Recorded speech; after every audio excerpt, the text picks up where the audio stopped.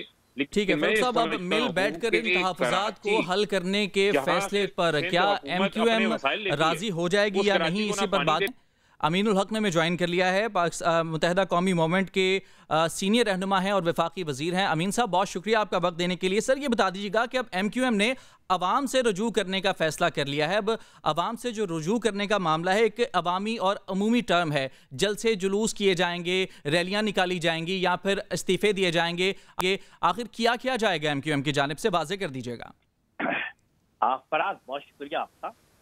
دیکھیں میرا خیال ہے کہ جمہوری معاشرے میں اور جمہوری اقدار کے عین مطابق ایم کیو پاکستان اپنے آئین اور قانون کے دائرے میں رہ کر اپنی سیاسی جدوجہد کر رہی ہے، اور جمہوری معاشرے میں 4 ڈفرینٹ طریقے ہوتے ہیں اپنے احتجاج ریکارڈ کرانے کا۔ ایم کیو ایم پاکستان نے سب سے پہلے پچھلے 2-2.5 سال سے سینسس کے حوالے سے مسلسل پریس کانفرنسیں کرتی چلی آ رہی ہے، میڈیا کے ذریعے اپنے عوام کو بتاتی چلی آ رہی ہے۔ نمبر 2 ایم کیو ایم کیا کر رہی ہے؟ ایم کیو ایم نے اسمبلی کے اندر آواز بلند کی ہے، یعنی کہ پچھلی اسمبلی تھی اس کے اندر بھی قرارداد جمع کرائی اور ایڈجسٹمنٹ موشن بھی پیش کیا، موجودہ اسمبلی میں بھی قرارداد جمع اور ایڈجسٹمنٹ موشن ہمارے موجود ہے۔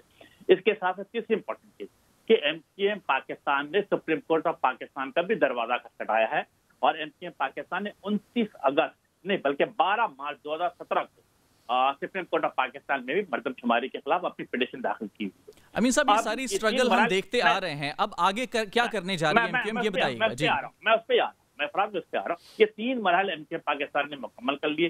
آج سے 2 دن پہلے جب کیبنٹ کے اندر یہ چیز ڈسکشن میں آئی تو ایم کیو ایم پاکستان نے very politely but very formally اس کی مخالفت کی، اور مخالفت کی 3 بنیاد ڈالی کہ نمبر 1 کہ 2017 کے سینسس کے ایم کیو ایم مسترد کرتی ہے، نمبر 2 2017 کے الیکشن سے پہلے یعنی 2023 میں جو الیکشن ہو رہا ہے اس سے پہلے سینسس کا انعقاد کیا جائے، اور نمبر 3 کی 2017 کے سینسس کی بنیاد پہ ڈی لیمیٹیشن کو یعنی حلقہ بندی میں تبدیلی برداشت نہیں کی جائے گی۔ اب آپ آگے چلتے ہیں جو آپ سوال پوچھ رہے ہیں۔ اچھا امین صاحب یہاں پر ایک سوال، اسی معاملے کے حوالے سے ایک سوال، حکومت تو خود سر یہی کہہ رہی ہے کہ فی الحال ہم چونکہ سینسس کرانے کی پوزیشن میں نہیں ہے، لہٰذا ابھی 2017 کو مان لیتے ہیں، پھر 2022 میں دوبارہ سے مردم شماری کرا کے 2023 تک اسے مکمل کیا جائے گا، یہی تو مطالبہ آپ کا بھی ہے؟ دیکھیے جی بالکل ہم نے یہ بھی مطالبہ کیا اور ہمارے مطالبات میں شامل ہے کہ 2023 سے پہلے ہر صورت میں سینسس کا انعقاد کیا جائے۔ آئین میں کہیں نہیں لکھا ہوا، یس آئی ریپیٹ کہ آئین میں کہیں نہیں لکھا ہوا ہے کہ 10 سال کے بعد سینسس کرایا جائے گا۔ آپ کو یاد ہے کہ 1999 میں سینسس ہوا اور پھر 2017 میں سینسس کا انعقاد کیا گیا، there was a gap of 18 year. تو اب اگر یہ 2022 میں بھی سینسس کراتے اور اسی سینسس کے بنیاد پر ڈی لیمیٹیشن کر کے اگر جسے کہ جنرل الیکشن کا انعقاد کیا جاتا ہے، ٹھیک پوائنٹ نوٹڈ۔ امین صاحب آگے کا لائے عمل کیا ہے، کیا کرنے جا رہی ہے ایم کیو ایم؟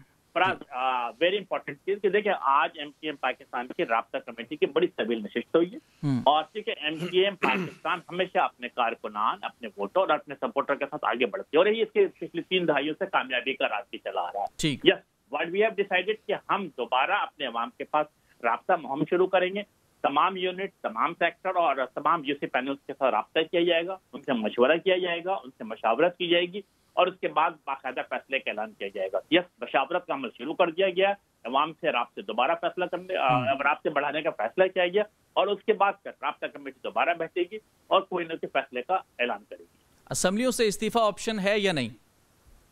دیکھیں میں سمجھتا ہوں کہ تمام سیاسی پارٹیاں 2018 کے الیکشن میں جن نے الیکشن میں حصہ لیا وہ کیوں آتی ہیں؟ وہ الیکشن جیتتے آتی ہیں تاکہ کے عوام کی خدمت کر سکے.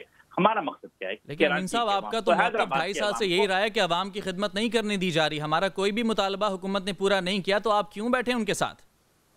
دیکھیں دو ڈفرنٹ چیزیں. ایک آپ نے 2 ڈفرنٹ سوال آپ نے پوچھا فراز. ایک آپ نے پوچھا اسمبلی سے استعفیٰ دینا, تو یہ آپشن تو مطلب میرا خیال ہے کہ ہم کسی جگہ پہ زیر غور رہیں گے. دوسری بات یہ تھی کہ کیا ہم حکومت کا حصہ رہے. دیکھیں ایم کیو ایم پاکستان کبھی بھی وزیر مشیر گورنرشپ کی کبھی بات نہیں کی, اور ایم کیو ایم نے آپ اگر پچھلا 2 دہائیوں سے یا 3 دہائیوں کا ٹریک دیکھیں گے تو ایم کیو ایم ہمیشہ حکومت کے ساتھ اختلافات کرتے رہے, حکومت چھوڑتی بھی چلی آئی ہے. اور میں ریپیٹ کر دوں کہ 2012 سے لے کر 2018 تک ایم کیو ایم پاکستان اس پورے پاکستان کی one and only political party تھی جو اپوزیشن میں تھی. آپ پیپلز پارٹی, پاکستان مسلم لیگ نون, P T I, Jamaat Islami, G you آئی, پختونخوا میلے کو دیکھیے, تمام لوگ کسی نہ کسی صوبے میں حکومت کا حصہ تھے. The one and only M Q M Pakistan opposition میں تھی. اور آج اگر ہم افواق کے ساتھ ہیں تو ہم کیا چاہتے ہیں؟ ہم چاہتے ہیں کہ ملک میں جمہوری رویہ قائم و دائم رہنا چاہیے, ملک کے پارلیمنٹ کے سپریمیسی ہونا چاہیے, زیرو ٹالرنس پر کرپشن ہونا چاہیے, اور چاہتے ہیں کہ شہری علاقوں کے ساتھ جو پاکستان پیپلز پارٹی کے سندھ حکومت نے سوتیلا پن کا سلوک کیا ہے اور سندھ کے عوام کو یعنی امین صاحب چانسز بظاہر یہی لگ رہے ہیں کہ ایم کیو ایم شاید حکومت میں رہتے ہوئے حکومت کے جو غلط فیصلے, جو بقول آپ کے غلط فیصلے ہیں, ان کے خلاف احتجاج کرتی رہے گی, اور فی الحال جو آپ کی جو کل کی پارٹی کا اجلاس ہوگا اس میں آئندہ کا لائے عمل ہوگا, طے کیا جائے گا. بہت شکریہ آپ کا امین الحق صاحب, آپ متحدہ قومی موومنٹ کے رہنما ہمارے ساتھ موجود تھے. اور ناظرین دوسرا اور ایک انتہائی اہم ٹاپک بات کی جا رہی ہے ٹریک 2 ڈائیلاگ کے حوالے سے. انتہائی حساس اور کانفیڈنشل معاملات کے حوالے سے اس قسم کے ڈائیلاگ کیے جاتے ہیں, لیکن یہ بازگشت سنائی دی جا رہی ہے پاکستان کی سیاست میں. فنکشنل لیگ کے رہنما ہے محمد علی درانی, جنہوں نے شہباز شریف سے ملاقات کی ہے کوٹ لکھپت جیل میں, اور اس ملاقات میں پیغام دیا گیا ہے پیر پگارا کی جانب سے کہ کوئی بیچ کا راستہ اختیار کیا جائے تاکہ ملک جو ہے وہ کسی بھی طرح سے ٹکراؤ کا متحمل نہیں ہو سکتا اس وقت, اس لیے اس ٹکراؤ کو ختم کیا جائے, اور ایسے میں ٹریک 2 ڈائیلاگ کا آغاز کرنے کی بازگشت سنائی دی ہے. اسی معاملے پر بات کریں گے. ہمارے ساتھ پاکستان پیپلز پارٹی کے رہنما نبیل گبول موجود ہیں. نبیل صاحب بہت شکریہ آپ کا وقت دینے کے لیے. نبیل صاحب یہ بتا دیجیے گا کہ پاکستان اور انڈیا کے درمیان ٹریک 2 جیسے ڈائیلاگ کی بات کی جاتی ہے, 2 ممالک کے درمیان اس طرح کی باتیں کی جاتی ہیں, لیکن کیا پاکستان کی جو سیاست ہے اس کے اندر ایسا ماحول پیدا ہو چکا ہے کہ ٹریک 2 جیسے حساس ڈائیلاگ پاکستان کی سیاست میں اب استعمال کرنا پڑیں گے؟ دیکھیے مجھے فراز نہیں پتا کہ ٹریک 2 کا ان کا مطلب کیا ہے, لیکن جو مجھے اطلاعات ملی ہیں کہ مسلم لیگ فنکشنل کی طرف سے وہ نہیں گئے, وہ ذاتی حیثیت سے گئے. اور دوسری بات یہ ہے کہ میں ایک جواب دینا چاہوں گا امین الحق صاحب کو کہ وہ جو بار بار کہہ رہے ہیں ہم احتجاج کریں گے, عوام میں جائیں گے. بڑا اچھا ہوتا کہ احتجاج بعد میں کرتے, پہلے وہ استعفیٰ وزارت سے دیتے. وزارت میں نہ رہتے تو کم سے کم کہتے کہ ہمارے ساتھ کھڑے ہیں. سندھ کے ساتھ جو سلوک ہو رہا ہے 25% سینسس کم دکھا کر سندھ کے ساتھ میں سمجھتا ہوں ایک ستیلی ماں والا سلوک ہو رہا ہے, اس میں ہمارے ساتھ احتجاج کرتے تو ہمیں خوشی ہوتا اور وزارت سے استعفیٰ دیتے. لیکن وزارت بھی کریں گے, مزے بھی لوٹیں گے اور پھر احتجاج بھی کریں گے. تو یہ تو پاکستان کی سیاست میں احتجاج کا ایک طرح سے روایت ہے نا کہ پہلے احتجاج کیا جائے گا اور دھمکی دی جائے گی استعفوں کی. اس بات پر بات کی جائے گی یقیناً. آگے بڑھتے ہیں. یہ ٹریک 2 کے حوالے سے اپنی زندگی میں ایم کیو ایم نے کبھی بھی استعفیٰ نہیں دیا ہے. جی بہرحال بات یہ ہے کہ ٹریک 2 کے حوالے سے جو بات کر رہے ہیں, مجھے نہیں پتا ٹریک 2 کا مطلب کیا ہے آپ لوگوں کی طرف سے, لیکن ہم سمجھتے ہیں کہ جو ہماری یہ تحریک ہے پی ڈی ایم کی, یہ تحریک جو لوگ کہہ رہے ہیں کہ یہ کمزور پڑ جائے گی اور یہ جس طریقے سے مولانا فضل الرحمان کے 4 لوگ چھوڑ کر چلے گئے, اس سے کوئی فرق نہیں پڑتا ہے. آپ کو یہاں پر معذرت کے ساتھ آپ کو یہاں پر روک رہا ہوں. درانی صاحب, محمد علی درانی صاحب جنہوں نے بھی کی ہے اس ملاقات کے بعد, انہوں نے پہلے بات کیا کی تھی وہ آپ کو سنواتے ہیں, پھر گفتگو کا جو ہے آغاز کرتے ہیں یہیں سے. جب ایسے ڈائیلاگ ہوں گے جو نظر نہیں آ رہے ہوں گے بلکہ ہو رہے ہوں گے, وہ استعفے جو جنوری میں آنے تھے وہ جنوری کے بجائے پینڈ ہو جائیں گے. سینٹ کے الیکشن جو لگ رہا تھا کہ شاید ہو ہی نہ پائیں, وہ بھی ہو جائیں گے. اس کے نتیجے میں جو لانگ مارچ اور جو بالکل آخری ٹکراؤ کی چیزیں ہیں ان کے بھی ابھی فی الحال آگے بڑھنے کے امکانات ہیں. نبیل صاحب، انتہائی حساس ڈائلاگ کیے جائیں گے، حکومت اور اپوزیشن کے درمیان یہ گفتگو ہوگی، لیکن یہ جو معاملات ہیں، یہ جو گفتگو ہے، یہ پبلک نہیں کی جائے گی۔ اتنے حساس معاملات ہوں گے کہ انہیں پبلک نہ کیا جائے، کانفیڈینشیل کیا ہے اس کے اندر؟ اگر ایک سیاسی معاملہ ہے اور عوام جاننا چاہتی ہے کہ ہو کیا رہا ہے، پھر کانفیڈینشیل کیا ہے ایسا اس میں؟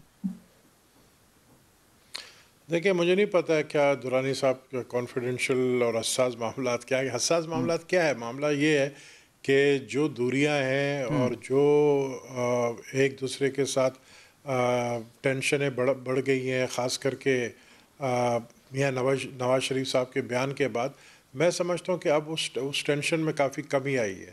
اور کیونکہ پی ڈی ایم میں صرف مسلم لیگ نون نہیں ہے، دوسری جماعتیں بھی ہیں جو میاں نواز شریف صاحب کو سمجھانے کی کوشش کرتے ہیں کہ اپنی سپیچ میں جب بھی پبلک سپیچ کرے تو وہ پھر اداروں کا نام نہ لیا کرے، اور اسی طریقے سے پھر اداروں کی طرف سے بھی اچھی رسپانس آئی ہے۔ میں سمجھ رہا ہوں برف پگھل رہا ہے، اور جو پہلے ٹینشن تھا آج سے 1 مہینہ پہلے، اس میں کمی آ رہی ہے، اور بتدریج کمی آتی رہے گی، جو مجھے نظر آ رہا ہے۔ اور میں سمجھتا ہوں کہ لانگ مارچ کے بعد جو دھرنے کا پروگرام ہے، دھرنے سے پہلے کوئی نہ کوئی اچھا رزلٹ نکل کر آئے گا۔ نبیل صاحب، آپ کا یہ کہنا ہے کہ آپ کو یہ لگتا ہے کہ معاملات میں کچھ نرمی آ رہی ہے۔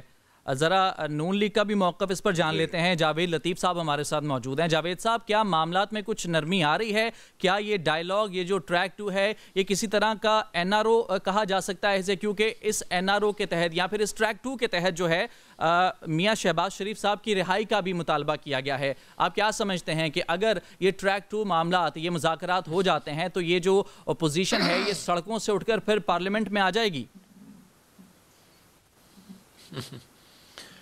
فراز، پہلی بات تو یہ ہے کہ یہ ساری کیا سرائیاں ہیں، کوئی ٹریک 2 اس کو کہہ دے، کوئی ٹریک 3 اس کو کہہ دے، مگر بات سیدھی سی ہے کہ جو ٹریک 2 ڈائلاگ کی بات کر رہے ہیں درانی صاحب، ان کا سیاسی بیک گراؤنڈ ضرور دیکھ لیا جائے۔ کوئی بھی اپنے ذہن میں کوئی واضح بات کرنے سے پہلے یا فائنل کوئی کسی جگہ پہنچنے سے پہلے یہ بات ضرور ذہن میں رہنی چاہیے۔ دوسرا، میں یہ بات ضرور کہوں گا کہ جو MQM کے حوالے سے میرا بڑا اچھا تعلق ہے، میرے چھوٹے بھائیوں کی طرح ہے، امین الحق سیاسی سوجھ بوجھ رکھتے ہیں، مگر وقت دیکھ لیں کہ کس وقت وہ اعتراض کر رہے ہیں۔ پھر آپ ان کے دیگر اتحادیوں کے حوالے سے، حکومت وقت کے جو ہیں، ان کے حوالے سے بھی جو گفتگو آپ کو سنائی دے رہی ہے، کوئی زیادہ دے رہی ہے، کوئی کم دے رہی ہے، یہ بھی آپ ذہن میں رکھیں۔ تو نارمل حالات نہیں ہیں۔ یہ بات درست ہے کہ شاید مارچ سے پہلے کچھ مارچ ہو جائے۔ ہماری خواہش ہے کہ آئین قانون کے دائرے میں ہر چیز ہو، مگر جہاں آئین قانون کی عملداری جس ریاست میں ختم ہو جائے تو پھر آپ کچھ بھی وہاں توقع رکھ سکتے ہیں جو آپ نے پچھلے کئی ادوار میں دیکھی۔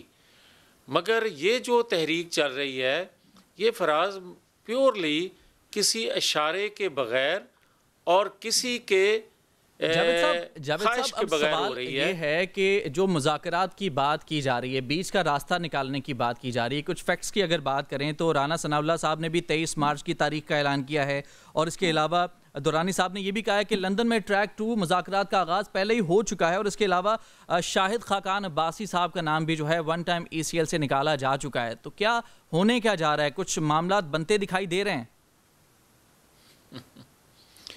دیکھیں، جہاں تک رانا ثناء اللہ کے ٹائم فریم دینے کی بات ہے تو میں نہیں سمجھتا کہ پی ڈی ایم میں کوئی بھی جماعت ہے اس پوزیشن میں ہے کہ وہ خود سے کوئی ایسی بات کہہ سکے، کوئی ٹائم فریم دے سکے۔ نہ میں دینے کی پوزیشن میں ہوں، نہ نبیل قبول صاحب دینے کی پوزیشن میں ہیں۔ یہ تو پی ڈی ایم کے پلیٹ فارم سے ہی فیصلہ ہوگا۔ اب دوسری بات جو آپ کہہ رہے ہیں کہ شاہد خاقان عباسی صاحب کا 2 ویک کے لیے ECL سے نام نکالا جانا، تو میں آپ سے سوال کر لیتا ہوں فراز کہ پہلے جو ECL سے نام نکلا تھا نواز شریف صاحب کا، بقول چیف ایگزیکٹو جو مسلط ہیں پاکستان کی ایک قوم پر، وہ کہتے تھے مجھے ترس آ گیا تھا، مجھے ان کی ہیلتھ کے حوالے سے کی بنیاد پر یہ فیصلہ کیا تھا، ان کا یہ کہنا تھا. جی یہ جو انسانی ہمدردی اس وقت جاگی تھی، اور میں سمجھتا ہوں کہ شاید پھر آج جو ہمدردی ان کو جاگی ہے، یا اس وقت وہ غلط کہہ رہے تھے یا آج غلط کہہ رہے ہیں. تو کئی چیزیں ایسی ہیں جو ان کے بس میں نہیں ہیں، جو ان کے اختیار میں نہیں ہیں. یہ بات بڑی سیدھی سی ہے کہ وہ نام کے چیف ایگزیکٹو ہیں، مگر عملاً پچھلے 7-8 ماہ سے وہ چیف ایگزیکٹو نہیں ہیں.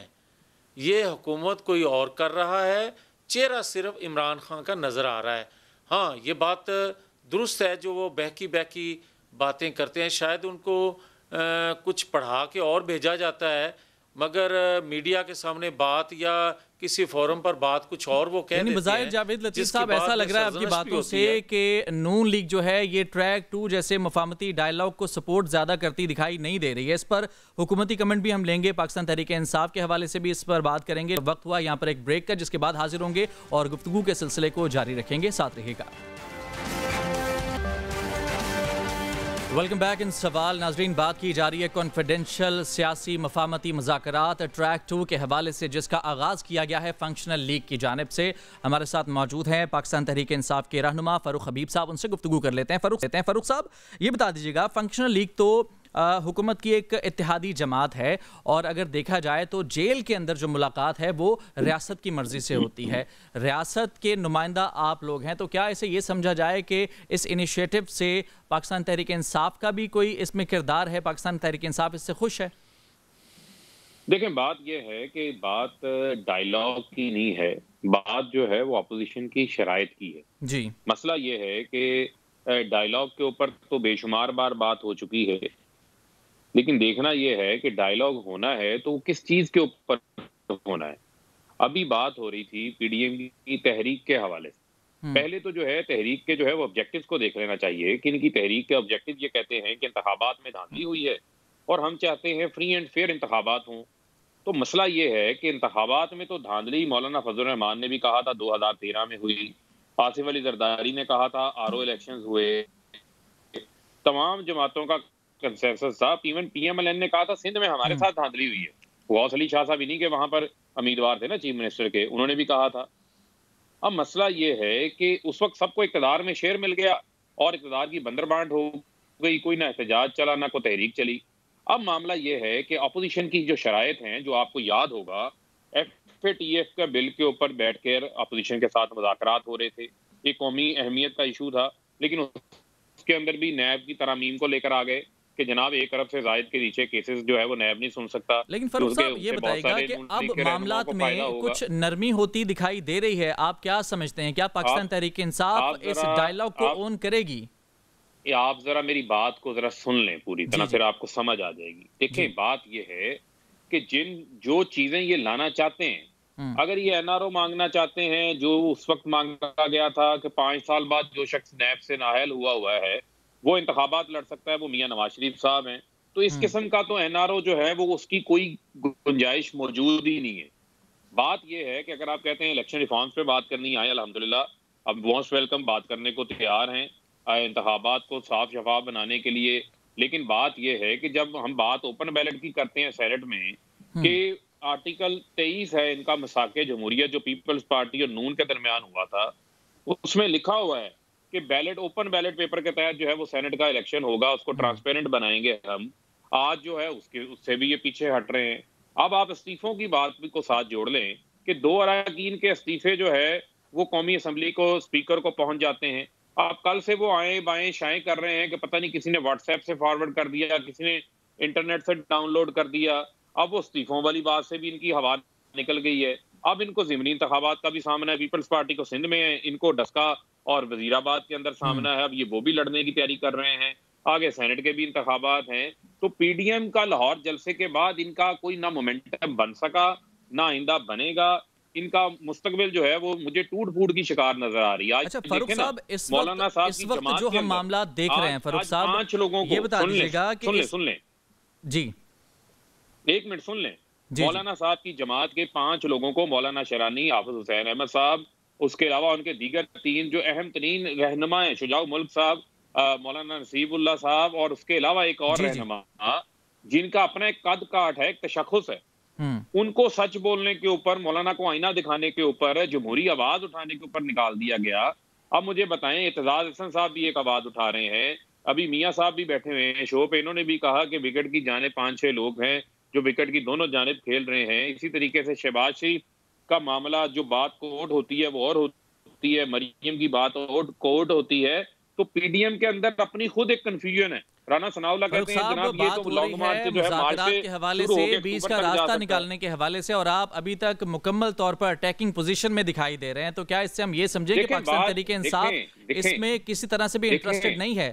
سوال سن لیجیے گا فاروق صاحب، سوال سن لیجیے گا فاروق صاحب، بات یہ ہے حکومت کی جانب سے شاہد خاقان عباسی صاحب کو ریلیف دیا جا رہا ہے، ان کا نام ای سی ایل سے نکالا جا رہا ہے، ادھر اپوزیشن جماعتیں جو ہیں وہ اپنے استعفوں اور لانگ مارچ کے اعلانات کو ملتوی کیے جا رہی ہیں، کیا یہ سمجھا جا سکتا ہے کہ معاملات کچھ بہتر ہو سکتے ہیں یا نہیں؟ اب آپ سنتے جائیں، دیکھیں مسئلہ یہ ہے، جو نواز شریف صاحب والا معاملہ تھا وہ جوڈیشل کسٹڈی میں تھے، عدالت نے ان کو سزا دی ہوئی تھی۔ اب جو شاہد خاقان عباسی ہیں یہ بیل کے اوپر ہیں، ان کو عدالت نے سزا نہیں دی، اور ای سی ایل کا قانون کہتا ہے کہ 1 ٹائم پرمیشن جو ہے وہ آپ کو مل سکتی ہے۔ اس کی ایک ریویو کمیٹی ہے، انہوں نے ریویو کیا، انہوں نے ان کو اجازت دے دی، وہ یقیناً اپنی یقین دہانی کروا کے جائیں گے۔ یہاں پر اپنا کوئی نہ کوئی ان کا ایک طریقہ کار ہوتا ہے، اس کے تحت ان کو جانے کی اجازت ملے گی۔ جو بھی ریزن انہوں نے پیش کیا ہے کہ ان کا کوئی ریلیٹیو جو ہے وہ بیمار ہے، اس کا انہوں نے وہاں پر تیمارداری کے لیے جانا ہے، واٹ ایور جو بھی ہے، لیکن وہ ای سی ایل میں گنجائش موجود ہے۔ میاں صاحب کو سزا ہوئی تھی، وہ اور کیس تھا، یہ کیس اس سے مختلف ہے۔ اور میں آپ کو ایک اور چیز بھی اس کے اندر بتاتا ہوں، چونکہ تھوڑا سا کم ہے، کچھ اور ٹاپکس بھی ہم نے ڈسکس کرنے ہیں، تو شارٹلی یہ بتا دیجیے گا کہ کیا ٹریک 2 جیسے ڈائیلاگ، مفاہمتی ڈائیلاگ اگر ہوتے ہیں تو کیا پاکستان تحریک انصاف حکومت اس پہ اس کی جانب بڑھے گی یا اس سے پیچھے ہٹے گی؟ کیا کچھ نرمی کا مظاہرہ کرے گی؟ دیکھیں اس میں تو بات یہ ہے، میں پھر آپ کو کہوں، یہاں پر تو دوہرا معیار اپوزیشن کی جانب سے ہے نا۔ اگر تو یہ ریفارمز چاہتے ہیں، اگر یہ ان کا کوئی فاروق صاحب نرمی پھر دونوں طرف سے ہوگی نا، جیسے آپ سے یہ سوال ہے ویسے اپوزیشن سے بھی یہ سوال ہوگا نا۔ دیکھیں بات یہ ہے ہمیں اپوزیشن نے 2-2.5 سال جتنا بلیک میل کرنا تھا کر لیا، حکومت کا یہ کچھ نہیں بگاڑ سکے۔ آج بھی عمران خان وزیر اعظم ہے، 5 سال بھی پورے کریں گے، حکومت الحمدللہ ڈیلیور بھی کر رہی ہے، ہماری اکانومی بھی چل پڑی ہے، ایکسپورٹس بھی بڑھ رہی ہیں، ریمیٹنسز بھی بڑھ رہی ہیں، حوالہ ہنڈی کا بھی خاتمہ ہو گیا ہے، اسٹاک ایکسچینج بھی اوپر جا رہی ہے، لارج اسکیل مینوفیکچرنگ میں بھی اضافہ ہو گیا ہے، کرنٹ اکاؤنٹ سرپلس بھی ہے، ٹیکسوں کے اندر بھی، ٹیکس کلیکشن کے اندر بھی اضافہ ہو گیا ہے، ہاؤسنگ کی انڈسٹری بھی چل پڑی ہے، نئے نوجوانوں کو روزگار دینے کے لیے کامیاب جوان اسکیم بھی چل رہی ہے۔ تو بے شمار حکومت نے جو ہے وہ چینی کی قیمت کو بھی ہم نے 75 روپے کلو پہ لے آئے ہیں، 25 روپے کلو، ہم نے 25 روپے کلو چینی کی قیمت جو ہے وہ کم کی ہے، مہنگائی کے اوپر بھی ٹھیک ہے۔ فاروق صاحب آپ کا کمنٹ آ گیا۔ پاکستان پیپلز پارٹی کے رہنما نبیل گبول صاحب ہمارے ساتھ موجود ہیں، ان سے بھی اسی حوالے سے ایک لاسٹ کمنٹ لینا ہے۔ نبیل صاحب، اس معاملے کے حوالے سے آپ کا ایک لاسٹ کمنٹ، کیا پاکستان تحریک انصاف کسی طرح سے یہ معاملات کے اندر جو کہ نرمی دکھائی دیتی نہیں دکھائی دے رہی، تو کیا اپوزیشن کچھ نرمی کی جانب جائے گی یا اپوزیشن بھی اپنی جانب اپنے ہی پوائنٹ پر ڈٹی ہوئی رہے گی؟ دیکھیں، نرمی تو اس وقت یہ موجودہ حکومت دکھا رہی ہے، یہ مانے یا نہ مانے، اور کافی نرمی دکھا چکے ہیں، اور بہت ساری باتیں جو ابھی تک باہر نہیں آئی ہیں۔ میں سمجھتا ہوں کہ بہت جلد شہباز شریف صاحب بھی باہر آنے والے، تو آنے والے دنوں میں جو نظر آ رہا ہے مولانا فضل الرحمان کہ اگر حکومت نرمی دکھا رہی ہے تو آپ کی طرف سے بھی نرمی ہونی چاہیے، پھر اپوزیشن کی طرف سے بھی۔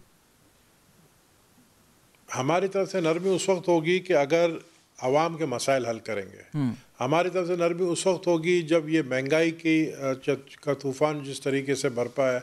آپ دیکھیں کہ اس وقت مجھے نہیں، آپ لوگ میں سے کوئی کراچی میں نہیں ہے، کراچی میں سردی میں گیس نہیں ہے، چولہے نہیں جل رہے۔ ہماری طرف سے نرمی اس وقت ہوگی جب آپ آٹا چینی چوروں کو پکڑیں گے۔ ہماری طرف سے نرمی ہو نہیں سکتی، ابھی ہم نرمی نہیں دکھا سکتے ان کو۔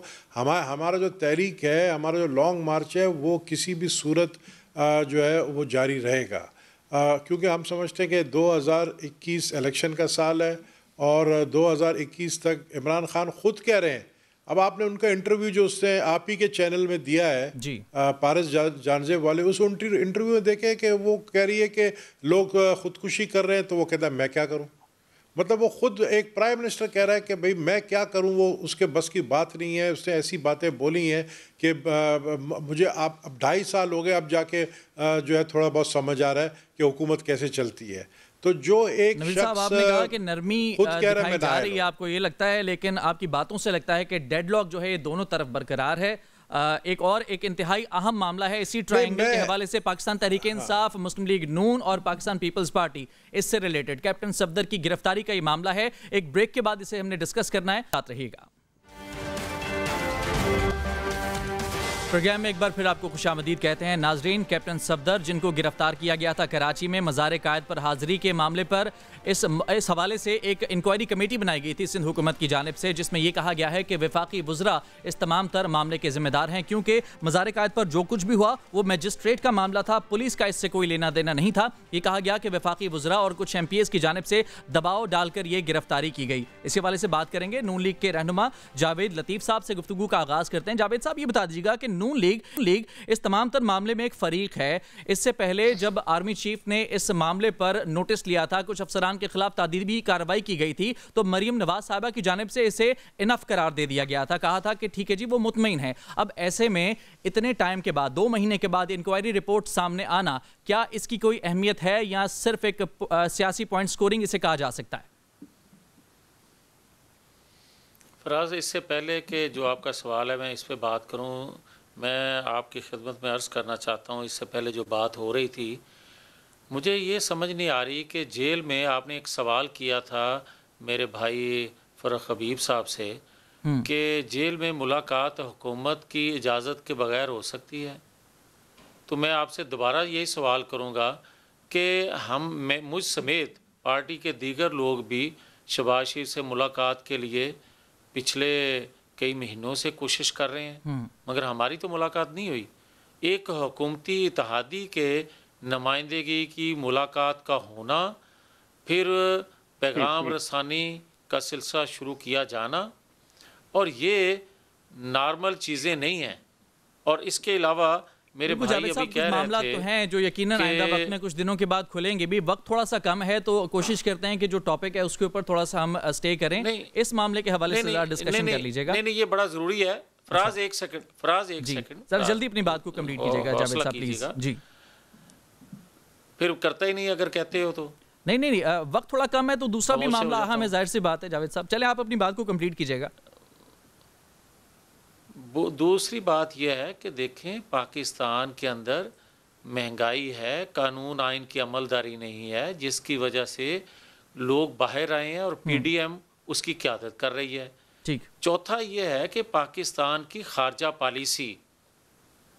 پالیسی ان حالات میں پاکستان کے ارد گرد کے جو حالات ہیں بڑی اہم ہے، جس کی وجہ سے ہم فیصلہ کن راؤنڈ کھیل رہے ہیں. وجہ یہ ہے کہ نواز شریف اپنے دور میں چاہتے تھے کہ چین کی طرز کا فارمولہ اپنایا جائے، وہ پالیسی اپنائی جائے کہ سب سے پہلے گھر کو مضبوط کیا جائے اور اس کے بعد دشمن کو للکارا جائے یا اس کا جواب دیا جائے.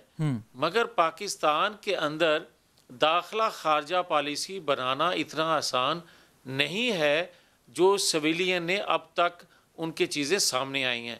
مگر جہاں تک یہ بات کرتے ہیں کہ جناب مولانا فضل الرحمان کی جماعت ٹوٹ رہی ہے، بڑا اس پہ خوش ہوتے ہیں، دیگر جماعتوں کے لوگوں کو بھی دباؤ میں لا کر بڑا خوش ہونا، یہ فراز یہ بڑی گھسی پٹی چیزیں ہیں جو 70 سالوں میں ہوتی آئیں. اب جو 2020 ہے آ گیا جاوید صاحب، وقت بہت کم ہے میرے پاس. کائنڈلی اس پر کمنٹ کر دیجئے گا کیا اس رپورٹ کے آنے سے کوئی فرق پڑتا ہے؟ اس کی ٹائمنگ کے حوالے سے کچھ بات کر لیجئے گا شارٹلی پلیز. فراز یہ ہے کہ جب ایک رپورٹ آ گئی اور اپنے لوگوں کے خلاف ایکشن لے لیا گیا تو جو ہمارا موقف تھا وہ تو سب کے سامنے آ گیا پوری قوم کے. ٹھیک، آپ کا موقف پہلے یعنی کہ کلیئر ہو چکا، رپورٹ تھوڑی دیر سے آئی ہے. پاکستان پیپلز پارٹی کا موقف اس پر جان لیتے ہیں. جی ایک سیکنڈ فراز، پھر اس کے بعد کوئی جواز نہیں رہتا، کوئی ثبوت نہیں دینے کی ضرورت. جو ہم نے کہا تھا وہ چیزیں سچ ہو کے لوگوں کے سامنے آ گئیں. ٹھیک ہے نبیل قبول صاحب، یہ بتا دیجیے گا کہ 1 مہینے میں رپورٹ آنی تھی، 2 مہینے لگ گئے، پہلے ہی معاملہ رفع دفع ہو چکا تھا، اب اس رپورٹ کا آنا کیا اہمیت رکھتا ہے، اس کی اہمیت کیا ہے، اس ٹائمنگ کی کوئی خاص وجہ؟ دیکھیں ہمیں صرف یہ بتانا تھا کہ اصل وجوہات کیا تھے، کس کی طرف سے پریشر تھا اور کس کی طرف سے یہ آرڈرز آئے تھے، وہ ہم نے بتا دیے، اور جو ایکشن آرمی چیف نے لیا ہے اور ہم اس پہ مطمئن بھی ہیں، وہ ایکشن میں کے بعد لیکن یہ پتہ چل گیا کہ پیچھے کون تھے، پیچھے پی ٹی آئی کے وہ کراچی کے لیڈرز جس میں 2 وفاقی وزیر بھی ہیں اور کچھ ایم پی ایز ہیں، وہ پریشرائز کر رہے تھے جن کی وجہ سے یہ سب کچھ ہوا ہے۔ ٹھیک ہے، بالکل ٹھیک ہے۔ پی ٹی آئی کے رہنما ہمارے ساتھ موجود ہیں فاروق حبیب صاحب۔ فاروق صاحب، آپ کا کیا موقف ہے اس تحقیقاتی رپورٹ کے آنے کے بعد جس میں سارا ملبہ آپ کے مضرب پر ڈالا گیا؟ ہاں جی دیکھیں بات یہ ہے، وہی تو میں بات آپ سے کر رہا ہوں کہ وہ تو کھلا تضاد نظر آ رہا ہے۔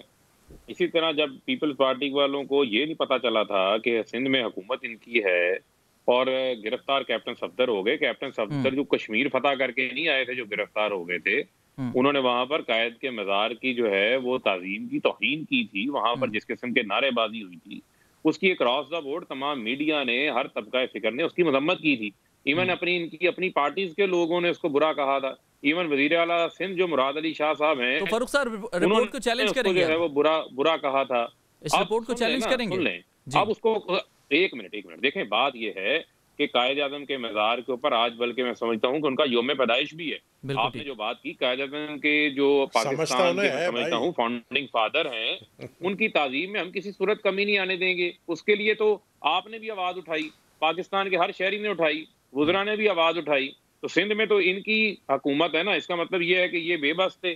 آج جو رپورٹ سامنے آئی ہے، مجھے تو اس رپورٹ کی سمجھ نہیں آ رہی کہ ساری رات جو ہے وہ لیلا مجنو سنتے رہے، پتہ نہیں چلا کہ صبح لیلا کون تھی اور مجنو کون تھی۔ اس قسم کی رپورٹ بنا کے انہوں نے سامنے رکھ دی ہے، کاروائی ہو بھی چکی ہے، جنہوں نے کرنی تھی انہوں نے کاروائی بھی کر دی ہے۔ رپورٹ میں فاروق صاحب یہ کہا گیا ہے کہ اس میں بدنیتی اور جھوٹا مقدمہ ہے، کیونکہ جن صاحب نے یہ مقدمہ درج کرایا تھا وہ تو اس وقت میلوں دور تھے، مزار قائد سے میلوں دور تھے، سپر ہائی وے پر تھے، یہ کہا گیا ہے۔ جی سن لیں، دیکھیں جنہوں نے مقدمہ درج کیا وہ پولیس نے کیا، سندھ حکومت کے اندر ہے، آئی جی صاحب ان کے اندر ہے، پھر ان کا پروسیکیوٹر جنرل جو ہے وہاں پر جا کر ایڈوکیٹ جنرل ان کی ضمانت کی مخالفت کرتا رہا، وہ مدعی کو اپوائنٹ کیا گیا بیسیکلی اس میں فاروق صاحب۔ وہ دیکھیں مدعی تو ایک درخواست لے کے جاتا ہے نا، ایف آئی آر درج کرنی ہے نہیں کرنی ہے تو تھانے دار کا کام ہے نا، اور اس کے اوپر تو اجازت نامہ تو جس کی طرف سے آیا وہ بھی آپ کے سامنے ہے۔ اب یہ دیکھیں میں سمجھتا ہوں کہ اس کے اوپر اب کوئی معاملے میں کوئی جان جو ہے وہ صورت نہیں رہی۔ دوسری بات یہ ہے کہ جو خارجہ پالیسی کے حوالے سے بات کی گئی، یہ خارجہ پالیسی کے حوالے سے آپ کے کل ٹی وی شو کے اندر بھی ایک بیان چلا ہے مولانا اجمل قادری صاحب کے حوالے سے، کہ کس طریقے سے جب میاں صاحب آج سے کئی سال پہلے وزیر اعظم تھے، انہوں نے ایک خفیہ وفد بنا کر اجمل قادری صاحب کی سربراہی میں اسرائیل بھیجا ان کو تسلیم کرنے کے حوالے سے کہ جائیں وہاں پر بات چیت کر کے آئیں۔ جب وہ وہاں سے واپس آئے تو میاں صاحب کافی پرجوش تھے، کافی جو ہے وہ ولولہ انگیز رکھتے تھے، ان کو قبول کرنے کے حوالے سے۔ فاروق صاحب پر ختم ہو چکا ہے پروگرام کا، آپ کا بہت شکریہ۔ پاکستان تحریک انصاف کے رہنما فاروق حبیب ہمارے ساتھ موجود تھے، مسلم لیگ نون سے جاوید لطیف صاحب ہمارے ساتھ موجود تھے، پیپلز پارٹی کے رہنما نبیل قبول نے ہمیں جوائن کیا، اور اس سے پہلے متحدہ قومی موومنٹ کے رہنما امین الحق صاحب ہمارے ساتھ موجود تھے۔ آپ تمام پینلسٹ کا بہت بہت شکریہ۔ کل حاضر ہوں گے ایک نئے پروگرام کے ساتھ، نئے ٹاپک کے ساتھ، تب تک کے لیے اپنے ہوسٹ فراز احمد کو اجازت دیجیے، اللہ نے کے بعد۔